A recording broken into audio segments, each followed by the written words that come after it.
নমস্কাৰ আপোনালোকে চাই আছে থ্ৰী টাইমছ ইউটিউব চেনেলৰ যোগেদি এয়া হৈছে চোৱাৰমাৰী গাঁৱৰ চেল্ফ হেল্প গ্ৰুপৰ মাতৃসকলে নিজৰ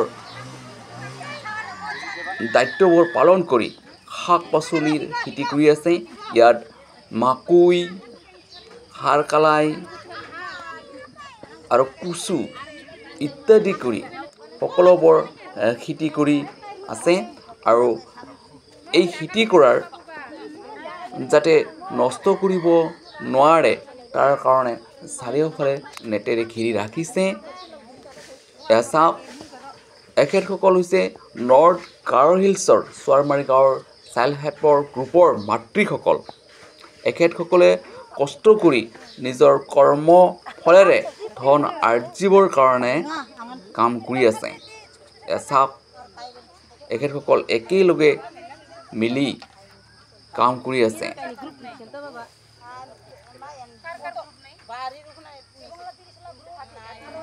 ইয়াত কিছু ঢাঙা ইত্যাদি কৰি শাকবোৰ হেৰি কৰা হৈছে আৰু ইয়াত নিজে উৎপাদন কৰি উলিওৱা জৈৱিক সাৰ ব্যৱহাৰ কৰিছে। ইয়াত কোনো ধৰণৰ মেডিচিন প্ৰয়োগ কৰা নাই।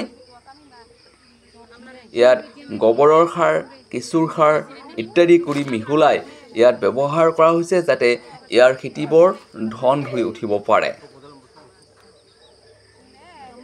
এয়া চাপ চাৰিওফালে নেটেৰে ঘেৰ কৰি ৰাখিছে যাতে গৰু ছাগলী ইত্যাদি সোমাব নোৱাৰে।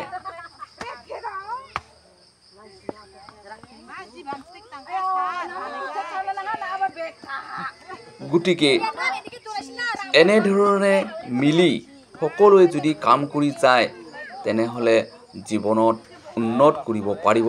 তাৰে আশা কৰি মই ভিডিঅ'টি ইমানতে সামৰণি মাৰিছোঁ। জয় হিন্দ।